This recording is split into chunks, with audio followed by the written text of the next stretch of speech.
तर नामस्मरण आणि नामपारायण याच्यामध्ये फरक काय? नामस्मरण हे माणूस लॉयल्टीनी रोज घेतोय. मग त्या जीवनामध्ये संकट येऊ, नाही येऊ, तो लॉयल आहे. तो घेतोय कंटिन्युअसली कारण की तो त्याला भक्त बनायचंय. हं, तो डेली घेतोय. डेली त्याचं शेड्यूल आहे, की बाबा मी रोज 1.5 तास महाराजांना, 1.5 तास, अर्धा तास, 1 तास मी वेळ देणार महाराजांना. हं, हं, तो हं. लॉयल आहे. बरं. बरोबर आहे. आता नामपारायण हे ह्याच्यामध्ये काय होऊ शकतं, हे लोकं कंटिन्युअसली काय नाही करणार. हे 7 दिवसाचं करतील, 11 दिवसाचं करतील, 1 महिन्याचं करतील. नंतर काय? नंतर काहीच नाही. हं. हे बी चुकीचं आहे ना.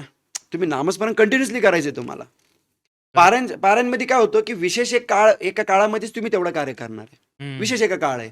त्या कार्यामध्येच तुम्ही तेवढे 7 दिवसाचं तुम्ही जर पारायण घेतलं, तुम्ही 7 दिवस 2 तास नाही 10 तास बी बसून जप करू शकता. हां, बरं नंतर काय?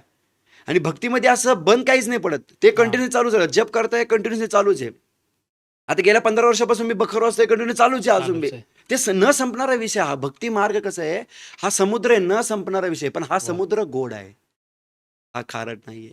ह्याच्यामध्ये काय होतं, तुम्ही स्वतःची बी ताण भागू शकता आणि दुसऱ्याची बी ताण भागू शकता. वाह! तर हा गोड समुद्र आहे. हं, हं, हं. तर हा गोड समुद्र प्रत्येकाने घेतला पाहिजे. प्राशन केलं.